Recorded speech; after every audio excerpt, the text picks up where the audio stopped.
responderlas. Bueno, después de este pronunciamiento que hemos escuchado en las redes sociales, ¿qué es lo que debería venir? Porque todos piensan que con la caída de Figaro ya se resuelve el tema. ¿Qué es lo que viene para más adelante? ¿Qué debería venir?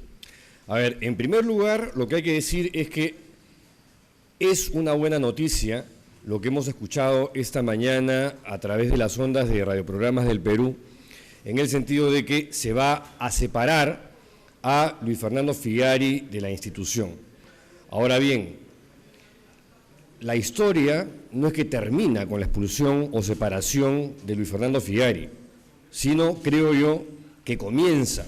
A partir de ahora, lo que debería haber o producirse es una investigación en toda regla, porque creo que está claro que Luis Fernando Figari no actuó solo en todos los actos de abusos de poder, de maltrato físico, psicológico y los abusos sexuales sin haber tenido cómplices, encubridores o gente que ha apañado este tipo de actos criminales. Entonces, nada, Figari creo que es el primer paso. El Sodalicium tiene que dar muestras de que efectivamente quiere hacer las cosas bien y lo que debería seguir a continuación es una razzia. Y bueno, en segundo lugar, lo que yo quisiera pedir es que se abran todas las investigaciones a las víctimas que tiene el Sodalicio. Hay una comisión del Sodalicio formada desde noviembre pasado, donde ha declarado más de 100 personas que han pertenecido y pertenecen al Sodalicio, donde denuncian abusos físicos, psicológicos y sexuales. Queremos tener acceso como sociedad civil, como periodistas, de todo lo que ha pasado allí, porque sería el siguiente paso para Moroni es reparaciones económicas para las víctimas, porque todos los que han pasado por el Sodalicio son víctimas de alguna manera y no han podido rehacer sus vidas, necesitan apoyo para encontrar trabajo, no han podido estudiar. Estamos hablando de gente que ha pasado 10, 15, 20 años en una organización donde te enseñaban a rezar o a aceptar los golpes que daban esta organización, pero no había ninguna manera de vivir en sociedad. Y eso es lo que hay que pedir, que se abra toda la información que ha recibido esta comisión presidida por el expresidente del Jurado Nacional de Elecciones y que se empiece a dar reparaciones económicas a las víctimas del Sodalicio. Una cuestión adicional, pedir perdón está bien, llega un poco tarde, pero está bien. Pero ese perdón tiene que estar acompañado por un acto de congruencia y de consecuencia y de coherencia con lo que están anunciando, con reparaciones civiles para todas las víctimas del Sodalicium Cristiane Vitae. Señalaba que si Figari hablaba, iba a tener la cúpula de todo el Sodalicio. Ahora que él ha sido separado, ¿cree que esto ocurra? Bueno, si efectivamente el Sodalicium va a emprender una reforma integral, como ha anunciado su superior general, Alessandro Moroni, lo que debería haber es una razzia, porque muchas de las personas que han sido cómplices de él han formado parte o de la actual cúpula o de cúpulas anteriores de poder que han apañado los actos de Figari. El propio Alessandro Moroni tiene una serie de acusaciones por abusos físicos en contra de militantes del Sodalicio. No solamente él, el sacerdote Jaime Bertel ha sido señalado por más de una víctima de haber encubierto casos de abusos de poder, de abusos sexuales de Luis Fernando Figari. No solamente estamos hablando de Figari y esa cúpula, también la institución como tal encubrió el caso del pederasta serial Jeffrey Daniels, admitido por el propio Alessandro Moroni, que fue protegido por la institución durante 3 años, 1 año y pico en San Bartolo. Hoy por hoy, esa persona está libre porque el Sodalicium no lo denunció en su momento y actualmente vive impune en los Estados Unidos. Precisamente sobre el tema legal, el tema de la justicia, se señalaba que muchos de estos delitos de abuso sexual grave habían prescrito. ¿Qué es lo que se le podría decir a estas víctimas A ver, sobre el caso de la investigación en el Ministerio Público, yo creo que por más buena intención que haya tenido el Ministerio Público o la Fiscalía, la línea investigativa que siguió no fue la correcta, porque la línea investigativa que emprendió fue la de los abusos sexuales. Lamentablemente, en el Perú existe la figura de la prescripción, que se trata de una figura que yo no sé por qué razón sigue vigente, porque la figura de la prescripción en la práctica lo que hace es favorecer a los pederastas. Luis Fernando Figari no quiso renunciar a esa figura y evidentemente va a salir impune de cualquier tipo de sanción judicial. Eso es lo que va a ocurrir en la práctica. Entonces, nada, ahí hay algo que debe hacer, yo no sé si el Congreso, el gobierno o de quién depende, pero esa figura debería ser cambiada. De oficio, sí.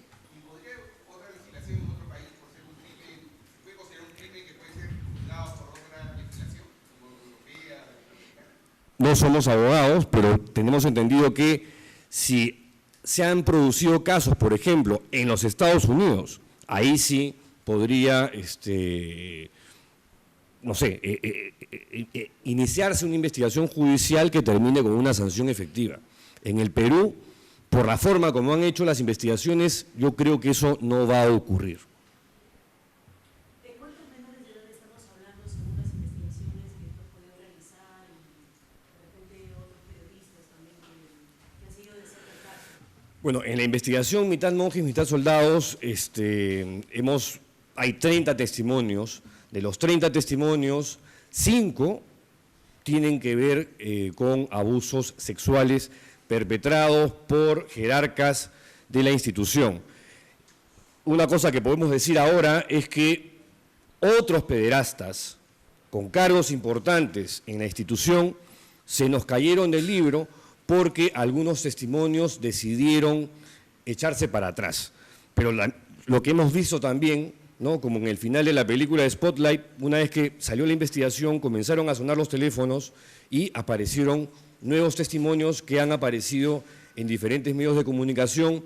Uno de ellos, el último y el más importante, el de Álvaro Urbina, en el diario La República, que fue entrevistado por Paola vía Skype.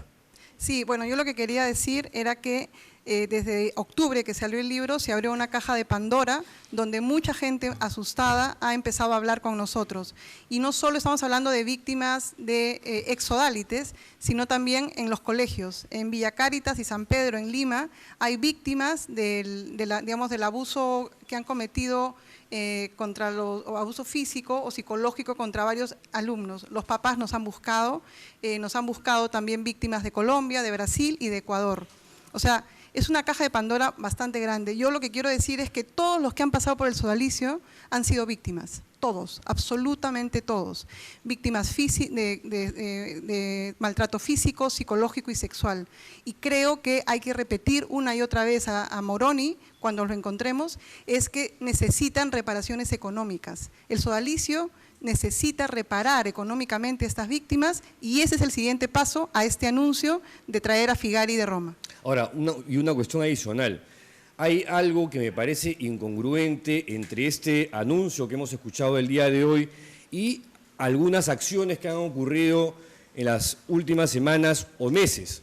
Algunas de las figuras o personajes del sodalicium que han sido señalados por abusos físicos o maltratos psicológicos, de pronto han sido destinados a otras partes.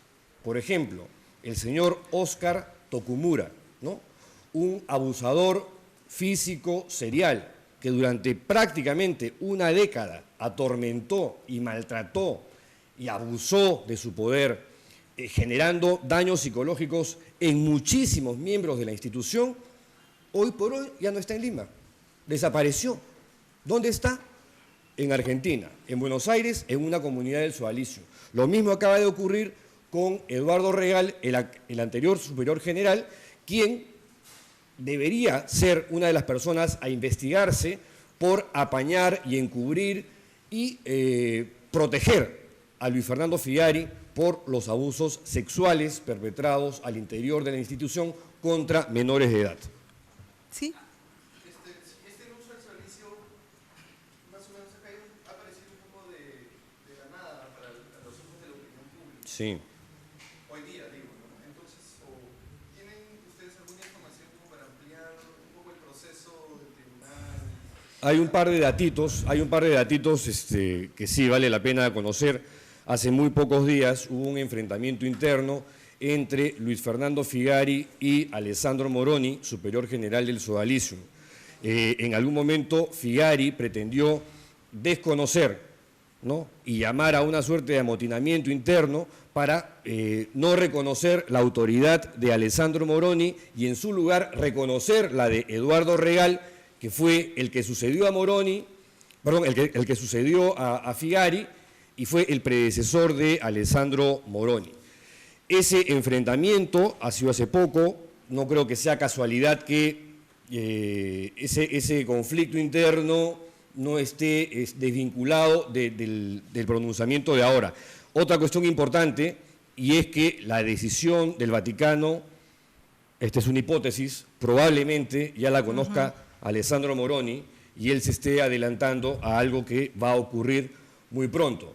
¿Qué cosa es lo que va a decidir el Vaticano? Ahí sí no tenemos la menor idea porque hemos escuchado las declaraciones del visitador apostólico, el obispo de Chota, Monseñor Ursay, quien dijo que no iba a investigar, lo dijo así explícitamente, que no iba a conversar con nosotros sobre la investigación, no iba a hablar con las víctimas y que solamente iba a tomar lonchecitos con los miembros del Sodalicium. Estoy repitiendo lo que él dijo.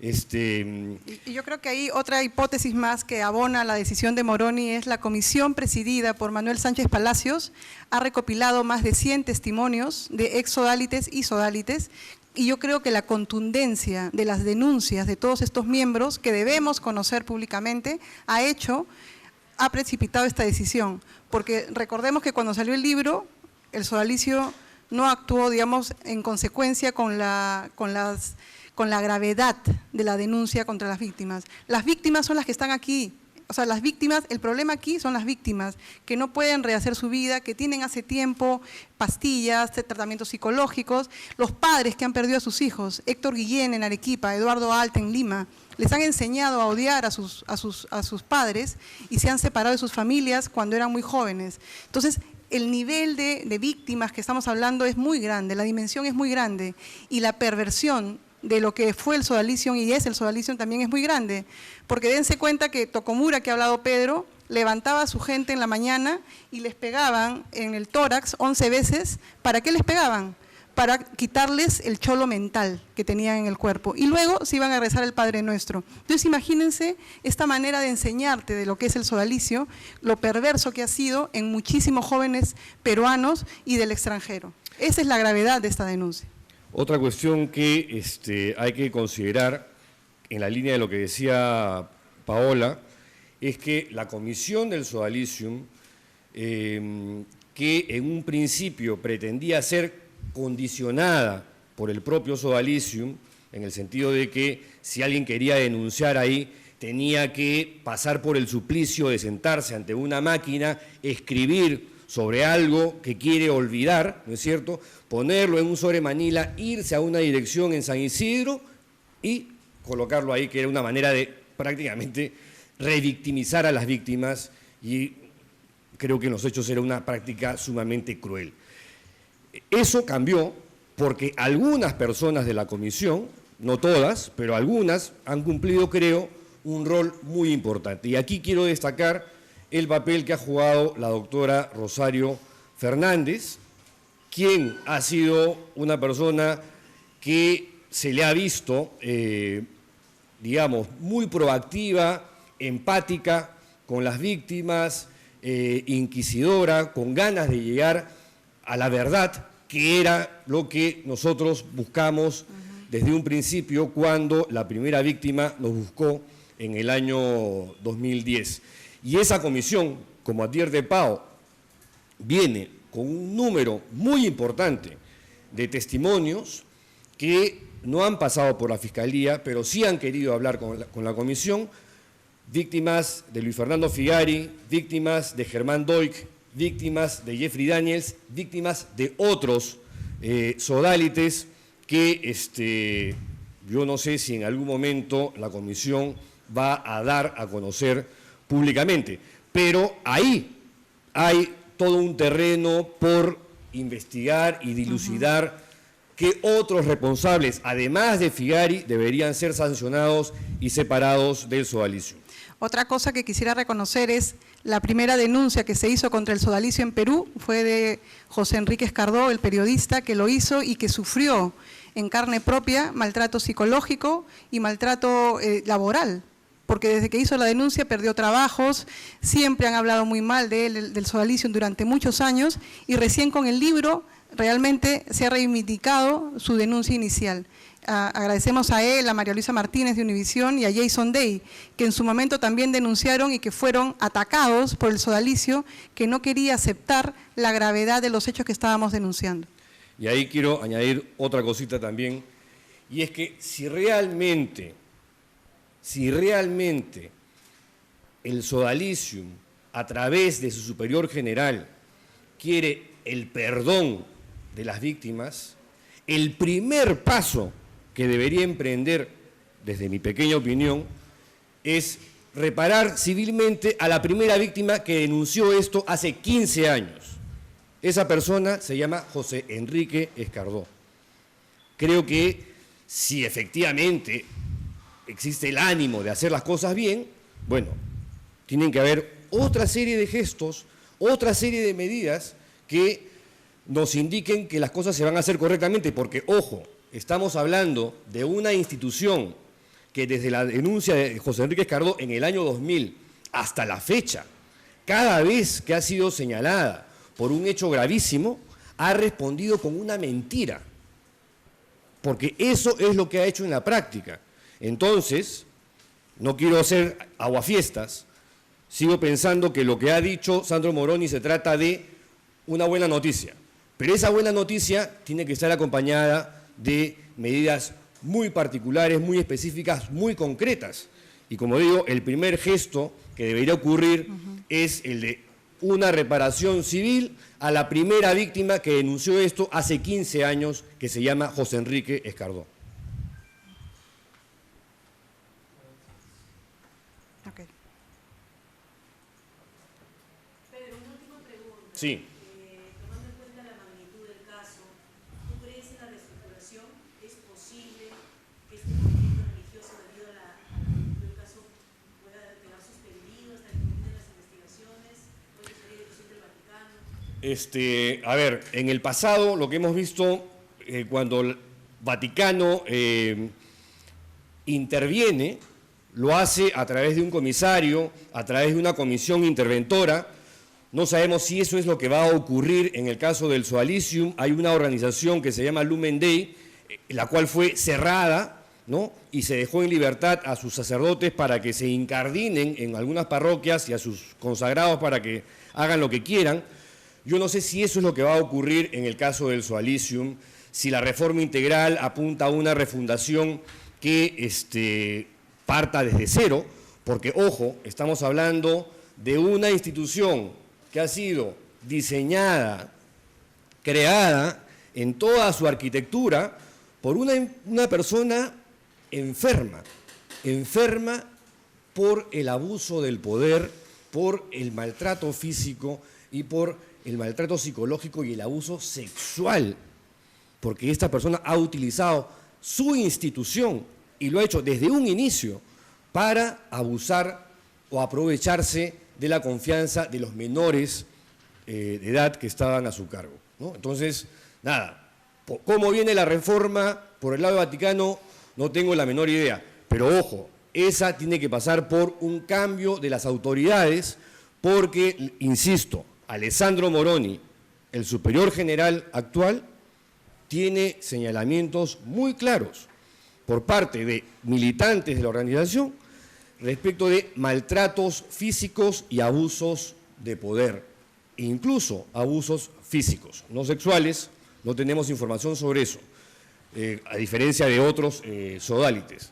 Pero si Alessandro Moroni tiene ese tipo de acusaciones o señalamientos, estamos hablando de que esa cúpula debería cambiar íntegramente, ¿no? Porque Fernando Vidal, que es el número 2 de la organización, hasta hace muy poco ha respondido como ha respondido siempre la institución, con mentiras, con acusaciones contra nosotros que éramos los denunciantes, ¿no?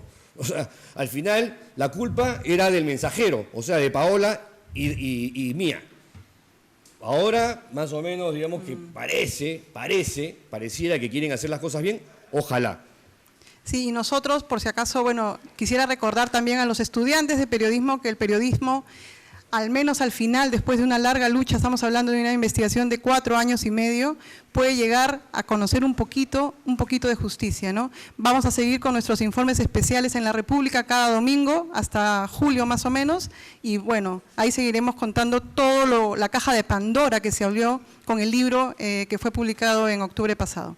Como decíamos, esto simplemente debería ser el inicio. La expulsión de Figari o la separación de Figari del movimiento debería ser el comienzo de una reforma en esta organización católica. Si luego de esto no hay más separaciones, no hay más expulsiones, cuando los nombres están ahí, han saltado en las investigaciones que hemos venido haciendo, así es, más las reparaciones y los gestos que deberían haber en particular, bueno, yo creo que el Sodalicium, si está hablando de reforma integral, espero que esté sopesando todas las cosas que se vienen a continuación.